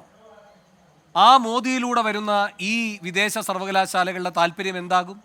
സ്വകാര്യ സർവകലാശാലകളുടെ താല്പര്യം എന്താകും? ഇതൊക്കെ സുവ്യക്തമല്ലേ? വിദേശ സർവകലാശാലയെ സംസ്ഥാനങ്ങൾക്ക് നിയന്ത്രിക്കാൻ പോലും കഴിയില്ല. അപ്പോൾ മോദി എന്താണോ ആഗ്രഹിക്കുന്നത് അതിൻ്റെ ഗുണഫലങ്ങൾ കൊയ്യാൻ ഞങ്ങളുടെ നാട് റെഡിയാണ് മോദി എന്ന ഒരു വിളംബരമല്ലേ ഈ ബജറ്റ്, ശ്രീ NV ബാലകൃഷ്ണൻ? എന്നിട്ട് ഈ പറയുന്നതിൽ എന്തെങ്കിലും ആത്മാർത്ഥതയുണ്ടോ? ആഗോളീകരണത്തിനെതിരാണ്, ഈ പറയുന്ന നവലിബറൽ നയങ്ങൾക്കെതിരാണ്. മോദി ഇതിൻ്റെ രണ്ടിൻ്റെയും കാവലാളല്ലേ?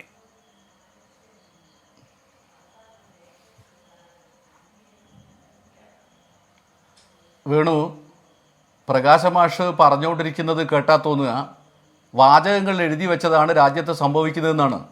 സാധാരണ മാർക്സിസ്റ്റുകാർ പറയുന്നൊരു വർത്താനമുണ്ട്, concrete analysis of the concrete situation. അതാണ് മാർക്സിസം. അല്ലാതെ നിങ്ങളെന്ത് പറയുന്നു നോക്കിയിട്ടല്ല. ഞാൻ ചോദിക്കട്ടെ, ലോകത്തിലെ ഏതെങ്കിലും ഭരണാധികാരി, നരേന്ദ്രമോദിയെ വിടൂ, ലോകത്തിലെ ഏതെങ്കിലും ഭരണാധികാരി ഞങ്ങൾ കോർപ്പറേറ്റുകൾക്ക് അനുകൂലമാണ്, കോർപ്പറേറ്റുകളുടെ താല്പര്യമാണ് നടപ്പിലാക്കുന്നത് പറഞ്ഞിട്ട് നടപ്പിലാക്കിയിട്ടുണ്ടോ?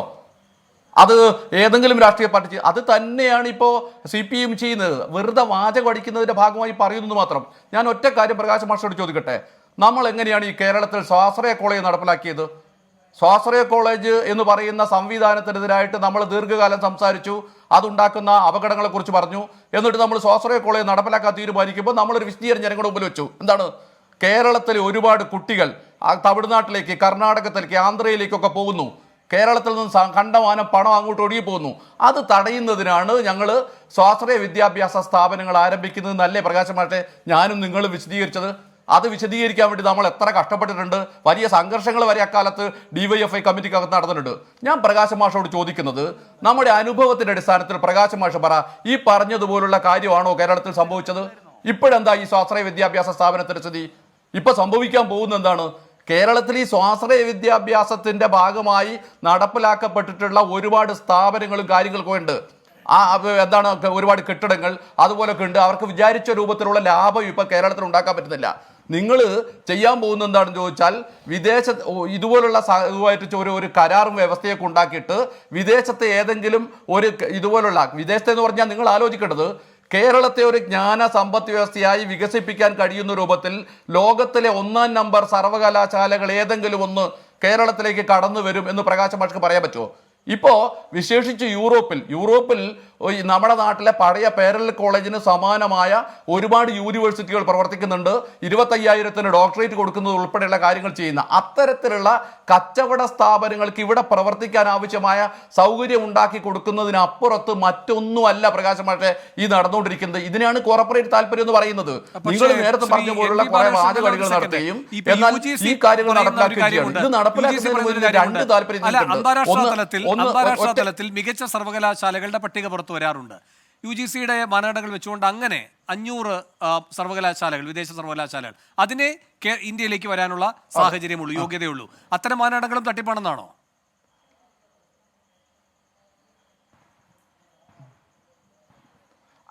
അത്തരം മാനദണ്ഡങ്ങൾ തട്ടിപ്പാണ്.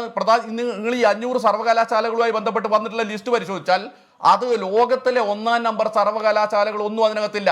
കാരണം അവർ ഇത്തരത്തിൽ ക്യാമ്പസുമായിട്ട് അങ്ങോട്ട് പോകുന്നില്ല. കാരണം അവർക്ക് അവിടെ വിദ്യാഭ്യാസം ചെയ്യാനുള്ള വിദ്യാർത്ഥികൾ അങ്ങോട്ട് തേടി ചെല്ലുകയാണ് ചെയ്യുന്നത്. അവർക്ക് അതിനാവശ്യമായ മറ്റ് സംവിധാനങ്ങളുണ്ട്. ലോകത്തിലെ 1-ാം നമ്പർ സർവകലാശാലകൾ ഒന്നും ഈ കാര്യം ചെയ്യുന്നില്ല. പിന്നെ എന്താണ് യൂറോപ്പിൽ ഈ എന്താണ് നവ ഉദാരവൽക്കരണത്തിന്റെ കാലത്ത് പൊട്ടിമുളച്ച് രൂപപ്പെട്ടിട്ടുള്ള ഒരുപാട് യൂണിവേഴ്സിറ്റികളുണ്ട്. ആ യൂണിവേഴ്സിറ്റികൾ വലിയ തട്ടിപ്പുകളും കച്ചവടമാണ് നടത്തിക്കൊണ്ടിരിക്കുന്നത്. അവർക്ക് ബിസിനസ് പിടിച്ചു കൊടുക്കുന്ന ഒരു പണിയാണ് എടുക്കുന്നത്. അവർക്ക് ബിസിനസ് പിടിച്ചു കൊടുക്കുന്ന ഈ പണിയോടൊപ്പം തന്നെ പ്രകാശ് മാഷ പാർട്ടിക്ക് ഒരു കാര്യം ഉറപ്പിച്ചു പോകാൻ പറ്റും. പ്രകാശ് മാഷ പാർട്ടിക്കല്ല, പ്രത്യേകിച്ച് പിണറായി വിജയന് നരേന്ദ്രമോദി നടപ്പിലാക്കുന്ന നയങ്ങൾ അതേപോലെ നിങ്ങൾ ആലോചിച്ച് നോക്ക്. ഒരു ദിവസം കാത്തു നിൽക്കാതെയല്ല ഇത്തരത്തിൽ നയങ്ങൾ. കേരളത്തിൽ 4 വർഷത്തെ ബിരുദ കോഴ്സ് തുടങ്ങാൻ പോവാണ്. ആരാണ് ഇതിനെക്കുറിച്ച് ചർച്ച ചെയ്തത്? കേരളത്തിലെ എത്ര ഈ കാര്യങ്ങളെക്കുറിച്ച് ചർച്ച ചെയ്യാൻ കഴിവുള്ള വിദ്യാഭ്യാസ വിചക്ഷണന്മാരായിട്ടുള്ള ആളുകളുണ്ട്? എത്ര ലോകം ആരാധിക്കുന്ന തലച്ചോറുകളുണ്ട്? RVG മോനോനെ പോലെ, നേരത്തെ കുഞ്ഞാമനെ പോലെ, ഇപ്പൊ കണ്ണനെ പോലെ ഒക്കെയുള്ള വളരെ പ്രശസ്തരായിട്ടുള്ള ഈ കാര്യങ്ങളെ കുറിച്ചൊക്കെ ചർച്ച ചെയ്യാൻ ശേഷിയുള്ള ഒരുപാട് ആളുകളുണ്ട്. എന്ത് ചർച്ച എവിടെയെങ്കിലും നടത്തിയിട്ടാണോ ഈ കാര്യങ്ങളെ കുറിച്ചൊക്കെ പോകുന്നത്? വിദ്യാഭ്യാസ മന്ത്രി ബിന്ദുവിനോട് പോലും ചർച്ച ചെയ്യാനാണ് ഈ കാര്യങ്ങൾ നടക്കുന്നത്. ഇങ്ങനൊരു നയമാറ്റം വരുമ്പോൾ അല്ലെങ്കിൽ ഇത്തരം ഒരു നിലപാട് നടപ്പിലാക്കുമ്പോൾ കേരളത്തിലെ ജനങ്ങൾ അത് ബോധ്യപ്പെടുത്താൻ കഴിയുന്ന രൂപത്തിലുള്ള ചർച്ചകൾ നടക്കട്ടെ.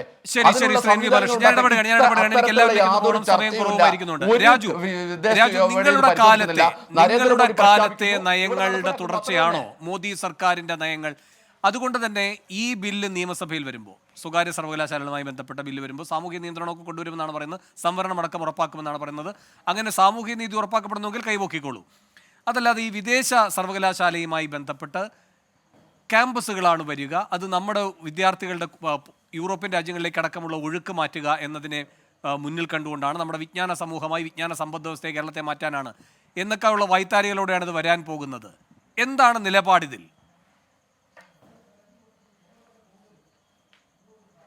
വേണു, അത് ബില്ലിനെ സംബന്ധിച്ച വിവരങ്ങൾ വരട്ടെ. ബില്ലിനെ സംബന്ധിച്ച വിവരങ്ങൾ വരുമ്പോൾ UDF യോഗം ചേർന്ന്, ഇടതുമുന്നണി പറഞ്ഞ പോലെയല്ല, UDF യോഗം ചേർന്ന് വിശദമായി ചർച്ച ചെയ്ത് വേണ്ട നിലപാട് സ്വീകരിക്കും. ഇവിടെ പ്രശ്നം എന്താ? ഇവിടെ 2010 കൊണ്ടുവന്ന ബില്ലിനെ എതിർത്തിരുന്ന അതേ കാരണങ്ങൾ ഇന്ന് ഇവരിത് കൊണ്ടുവരാൻ വേണ്ടി പറയുകയാണ്. ഒന്ന് ആലോചിച്ച് നോക്കൂ. എന്നിട്ട് പറയുകയാണ് 1990 അല്ല 2021. പ്രകാശ് മാഷ, എനിക്ക് ചെറിയ ഒരു നിർദ്ദേശം വെക്കാനുണ്ട്. ദയവേത് നിങ്ങൾ ഇനി പോളിറ്റ് ബ്യൂറോയും പാർട്ടി കമ്മിറ്റികളും കൂടുമ്പോൾ ശീർഷാസനത്തിൽ കൂടണം. ഇത് ഇവിടുത്തെ തലച്ചോറിലേക്ക് എത്താനുള്ള താമസം കൊണ്ടാണെങ്കിൽ ശീർഷാസനത്തിൽ നിന്നാൽ വേഗത്തിൽ വരുമല്ലോ. എത്ര വർഷങ്ങൾ നഷ്ടപ്പെടുത്തിയതിനു ശേഷം നിങ്ങൾ ഇങ്ങനെ വന്നിരുന്ന് ന്യായീകരിച്ചിട്ട് കാര്യമുണ്ടോ? ഉണ്ടോ? നിങ്ങളുടെ എല്ലാ നേതാക്കന്മാരുടെ മക്കളെ ഇതിന്റെ എല്ലാം സുഖസൗകര്യം അനുഭവിച്ചു. പാവം കുട്ടികൾ, ഞാൻ നേരത്തെ കാണിച്ച ഫോട്ടോയിൽ പോലെ നിങ്ങൾ പറഞ്ഞ രാഷ്ട്രീയത്തെ വിശ്വസിച്ചുകൊണ്ട് ബസ്സിനും ട്രെയിനിനും കല്ലെറിഞ്ഞ് ജയിലിൽ പോയി അവരോടെങ്കിലും ഒരു സാമാന്യ മര്യാദയില്ലേ? അവരോടെങ്കിലും പറയണ്ടേ? കേരളത്തിലെ നേരത്തെ ഇവിടെ ശ്രീ സൂചിപ്പിച്ച പോലെ ഏതെങ്കിലും ഒരു വിദ്യാഭ്യാസ വിചക്ഷണനായിട്ട് പറഞ്ഞിട്ടുണ്ടോ? പിണറായി വിജയനാണോ ഈ കേരളത്തിലെ വിദ്യാഭ്യാസ വിദഗ്ധൻ? പിണറായി വിജയനാണോ? കച്ചവടത്തിനപ്പുറം എന്ത് താല്പര്യം? വേണു ചോദിച്ച പോലെ മോദിയുടെ താല്പര്യം നടത്തിക്കൊടുക്കാൻ നിയോഗിക്കപ്പെട്ട മുഖ്യമന്ത്രിയാണ് പിണറായി വിജയൻ. അതിന്റെ ഏറ്റവും വലിയ ഉദാഹരണം പറഞ്ഞാൽ ഈ രാജ്യത്തിന്റെ ഇന്ത്യൻ പീനൽ കോഡ് പരിഷ്കരിക്കുന്നതിന് വേണ്ടി അടിത്തറയിട്ട യോഗത്തിൽ പങ്കെടുത്ത BJP ഇതര ഏക മുഖ്യമന്ത്രി ചണ്ഡീഗഡിലാണെന്ന് തോന്നുന്നു. അവിടെ നടത്തിയപ്പോ പോയത് പിണറായി വിജയന. നരേന്ദ്രമോദിയുടെ നയങ്ങൾ നടപ്പാക്കാൻ BJP എതിരെ ഒരു മുഖ്യമന്ത്രി ഉണ്ടെങ്കിൽ അത് പിണറായി വിജയനാണ്. ഈ നയം മാറ്റം തീവ്ര വലതുപക്ഷത്തിന്റെ നയം മാറ്റത്തിലേക്ക് പോയിരിക്കുന്നു. ആ നയം മാറ്റം ശരി, ശ്രീ NV ബാലകൃഷ്ണൻ ചൂണ്ടിക്കാട്ടിയ വിദ്യാഭ്യാസ വിചക്ഷണന്മാരുണ്ടല്ലോ, അതിൽ ഒരു പേര് ഡോക്ടർ ജയപ്രഭാഷാണ്. അദ്ദേഹവും ആ പദവി അർഹിക്കുന്ന വ്യക്തിയാണ്. അദ്ദേഹവും ഇതുമായൊക്കെ ബന്ധപ്പെട്ട് നല്ല രൂപത്തിലുള്ള ആശങ്കകൾ മുന്നോട്ട് വയ്ക്കുകയുണ്ടായിട്ടുണ്ട്. അദ്ദേഹത്തിൻ്റെ ഒരു പ്രതികരണമാണ്. കേരള സർവകലാശാല മുൻ PVC ആണ്, ഓപ്പൺ സർവകലാശാല മുൻ സ്പെഷ്യൽ ഓഫീസറാണ് ഡോക്ടർ പ്രഭാഷ്. ഇടത്തോട്ട് നോക്കി വലത്തോട്ട് പോകുന്നു CPM. ഇടതുപക്ഷത്തിനും വലതുപക്ഷത്തിനും പൊതുനയങ്ങളിൽ മാറ്റമില്ലാതാകുന്നു.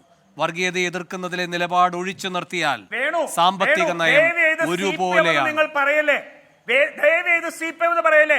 2023 ജനുവരിയിലെ CPM പോളിറ്റ് ബ്യൂറോയുടെ പ്രസ്താവന ഇതിനെതിരാണ്. നിങ്ങൾ പിണറായിസ്റ്റുകൾ എന്ന് പറയൂ. CPM അല്ല, ഇത് ഇടതു മുന്നണിയല്ല, ശരി. എന്തായാലും ഡോക്ടർ പ്രഭാഷിന്റെ വാചകം ഞാൻ ഒരിക്കൽ കൂടി വായിക്കുന്നു. വർഗീയതയെ എതിർക്കുന്നതിൽ നിലപാട് ഒഴിച്ചു നിർത്തിയാൽ സാമ്പത്തിക നയം ഒരുപോലെയാണ്. TP ജയചന്ദ്രൻ മാസ്റ്റർ, ഇവിടെ ഉയർന്ന വിമർശനത്തിനുള്ള മറുപടി, അതായത് ഈ വിദേശ സർവകലാശാലകൾ എന്ന് പറഞ്ഞ് വരാൻ പോകുന്നതെല്ലാം തട്ടിപ്പ് സംഘങ്ങളാണ് എന്ന്. വേണു, അതിനിടയ്ക്ക് നിങ്ങളുടെ വാദം മുഴുവൻ മൗഡിയുടെ തലയിലിടുമ്പോൾ ഇത് കോർപ്പറേറ്റ് താല്പര്യമാണ് എന്ന് വ്യാഖ്യാനം സംസാരിക്കുന്നത് ശരിയല്ല. BJPക്ക് ഒരു കൃത്യമായ ആദർശമുണ്ട്, ഏകാത്മമാനവ ദർശനം. ഞങ്ങളുടെ ശത്രുക്കളല്ല കോർപ്പറേറ്റുകൾ. ഇനി ഇവിടെ പ്രകാശ് മാഷ് പറഞ്ഞ മാതിരിയിൽ 95കളല്ല സാർ 2023. നിങ്ങൾക്ക് 2023 തോന്നിയത് കോൺഗ്രസ്സുകാർക്ക് 2010 തോന്നി എന്ന് പറഞ്ഞാൽ അവർക്കും BJPക്കും തോന്നിയത് 10 or 20 കൊല്ലം കഴിഞ്ഞാലേ നിങ്ങൾക്ക് തോന്നൂ എന്ന് പറഞ്ഞാൽ നിങ്ങൾ കാലത്തിൻ്റെ ഒരുപാട് പുറകിലാണ് സഞ്ചരിക്കുന്നത്. ഇനി എൻ്റെ ബാലകൃഷ്ണൻ പറഞ്ഞ കാര്യം ഉത്തരം സാർ ഞാൻ ചോദിക്കട്ടെ. IIT കാൺപൂരുമായിട്ട് കൊളാബറേറ്റ് ചെയ്തിരിക്കുന്നത് കാലിഫോർണിയ യൂണിവേഴ്സിറ്റിയാണ്. അത് താങ്കൾ ഈ പറഞ്ഞ 25,000 രൂപയ്ക്ക് കൊടുക്കുന്ന യൂണിവേഴ്സിറ്റിയാണോ? Karnataka Indian institute of science 120 സർവകലാശാലകൾ, Melbourne university, Adelaide university, Nagasaki university, ഇത് ഈ പറഞ്ഞ നിലവാരം കുറഞ്ഞ യൂണിവേഴ്സിറ്റികളാണോ? ഹരിയാനയിലെ അശോക യൂണിവേഴ്സിറ്റി കാംബ്രിഡ്ജ് സർവകലാശാലയുമായിട്ടും ഈ യൂണിവേഴ്സിറ്റിയുമായും യെറ്റ് യൂണിവേഴ്സിറ്റിയുമായിട്ടും യൂണിവേഴ്സിറ്റി ഓഫ് ബ്രിട്ടീഷ് കൊളംബിയയുമായിട്ടും ധാരണാപത്രം ഒപ്പിട്ടവിടെ നടക്കുന്നുണ്ട്. ഇത് താങ്കൾ ഈ പറഞ്ഞതാണോ? ഒരു കാര്യം നമ്മളൊക്കെ കാര്യം ചെയ്യണം. കാലത്തിൻ്റെ വെല്ലുവിളികളെ നേരിടാൻ കഴിയാത്ത പ്രത്യയശാസ്ത്രങ്ങൾ പരാജയപ്പെടും. നോക്കൂ, കേരളത്തിലെ 10ൽ 8 കുട്ടികളും വിദേശ പഠനത്തെ അംഗീകരിക്കുന്നു എന്നുള്ളതാണ് അഞ്ചൽ യൂണിവേഴ്സിറ്റിയിലെ സെൻറ് ജോർജ് യൂണിവേഴ്സിറ്റിയിലെ വിഭാഗം നടത്തിയ പഠനം തെളിയിക്കുന്നത്. ഇന്ത്യയിൽ 55% ആളുകൾ പുറത്തു പോകാൻ ശ്രമിക്കുമ്പോൾ കേരളത്തിലെ 85% കുട്ടികളും കേരളത്തിലെ ലോ ക്ലാസ് സർവകലാശാലകളിലെ നിലവാര തകർച്ചയും ടീച്ചിങ്ങിലുള്ള നിലവാരക്കുറച്ചയും ഇൻഫ്രാസ്ട്രക്ചറിലുള്ള ബലഹീനതയും കാരണം ഞങ്ങൾക്ക് അവസരങ്ങൾ നിഷേധിക്കപ്പെടുന്നു എന്ന് പറയുന്നു. ഒന്നും കൂടി ഞാൻ ബാലകൃഷ്ണനോട് പറയും, ഭാരതം ഇന്നൊരു ഇന്റർനാഷണൽ എൻട്രി ശ്രമിക്കുന്ന ഒരു സംസ്ഥാനമാണ്. കേരളത്തിലെ കുട്ടികളും ആഗ്രഹിക്കുന്നു. നിങ്ങൾ ഈ കുട്ടികളെ നിങ്ങളുടെ പഴയ വരട്ടുപാദത്തിലേക്ക് അഴിച്ചിടാൻ ആ കുട്ടികളെ കിട്ടില്ല. കാരണം ഇത് പഠനത്തിൻ്റെ അഭിപ്രായത്തിൽ പുറത്തു വന്നൊരു വസ്തുതയാണ്. അപ്പം നമ്മൾ എന്താണ് നായർ പറയുന്ന മാതിരി അല്ല സർ. 2010 നിങ്ങളൊക്കെ മോഡിയുടെ തലയിലിടുന്നുണ്ടല്ലോ. 2010 നിങ്ങളുടെ ഗവൺമെൻറ് പാർലമെൻറ്റിൽ കൊണ്ടുവന്ന പരാജയപ്പെട്ടു പോയ, ഭൂരിപക്ഷം കിട്ടാതെ പരാജയപ്പെട്ടു പോയ, എതിർപ്പിൻ്റെ പേര് പാസ്സാക്കാൻ പറ്റിയ നിയമം എന്തായിരുന്നു? നിങ്ങളുടെ ഭാഗത്തുനിന്നും ഇത്തരം 95 തുടങ്ങിയ നയപരം എന്തായിരുന്നു? അപ്പോൾ ഒരു കാര്യം ശരിയാണ്, ആശയത്തിന്റെ വരട്ടുവാദത്തിൽ നിന്നുകൊണ്ട് നമുക്ക് ഈ രാജ്യം രക്ഷിക്കാൻ സാധിക്കില്ല. ശരി, എനിക്ക് അവസാന അവസരം പ്രകാശൻ മാഷ്ക്ക് കൊടുക്കേണ്ടതുണ്ട്. ശരി ജയചന്ദ്രൻ മാഷെ, പ്രകാശൻ മാഷെ, അവസാനമായി ഇവിടെ കോൺഗ്രസിനെ പറയുകയുണ്ടായല്ലോ നയങ്ങളില്ല എന്ന്. രാജു പറയുകയായിരുന്നു ഒറ്റ കാര്യം പറഞ്ഞു, അവരുടെ നയം തന്നെ നിങ്ങളുടെ നെറുകയിൽ കയറാൻ എടുത്ത കാലത്തെ പറ്റി. അതുകൊണ്ട് ഇനി നിങ്ങളുടെ പാർട്ടി യോഗങ്ങളെല്ലാം ശീർഷാസനത്തിൽ വേണം ചേരേണ്ടത് എന്ന്. പ്രകാശ് മാഷ മറുപടിയുടെ ചർച്ച അവസാനിപ്പിക്കാം. അത് ശീർഷാസനത്തിൽ ചേർന്നുകൊണ്ടാണല്ലോ ആകെ എവിടെയും ഇല്ലാത്തൊരു പാർട്ടിയായിട്ട് ഇന്ത്യ ആകെ ഭരിച്ച പാർട്ടി മാറിപ്പോയത്. അതുകൊണ്ട് അവരങ്ങനെ ഇന്ന് ചർച്ച ചെയ്യട്ടെ. നരേന്ദ്രമോദി ഭരണത്തെ എതിർക്കുന്ന കാര്യത്തിൽ ജാജ്വല്യമാനമായ പ്രകാശപൂരത്തോടെ ഇന്ന് ഉയർന്നു നിൽക്കുന്ന പിണറായി ഗവൺമെൻറ്റിനെ അപകീർത്തിപ്പെടുത്തുക എന്നതിനപ്പുറമൊന്നും ഈ ചർച്ചയ്ക്ക് മറ്റ് യാതൊരു പ്രസക്തിയുമില്ല. നിങ്ങൾ ഈ രാജ്യമാകെ കോർപ്പറേറ്റുകൾ ചുറ്റി തുളക്കുന്ന കോൺഗ്രസിനെയോ BJPയോ കാണുന്നില്ല. ആന ചോരുന്നത് കാണാതെ കൊതുക് ചോരുന്നത് അല്ലെങ്കിൽ കടുക് ചോരുന്നത് നിങ്ങൾ വളരെ ഗൗരവത്തോടെ നോക്കി നിൽക്കുകയാണ്. ഞങ്ങളിപ്പോൾ ഇവിടെ പരിഷ്കാരം സംബന്ധിച്ച് പറഞ്ഞല്ലോ, ആരുമായിട്ട് ചർച്ച ചെയ്തില്ല. ഉന്നത വിദ്യാഭ്യാസ പരിഷ്കരണത്തിന് ഒരു 3 കമ്മീഷൻ ഉണ്ടായിരുന്നു. ഇത് അറിയുമെന്നറിയില്ല. ആ കമ്മീഷൻ റിപ്പോർട്ട് വന്നു.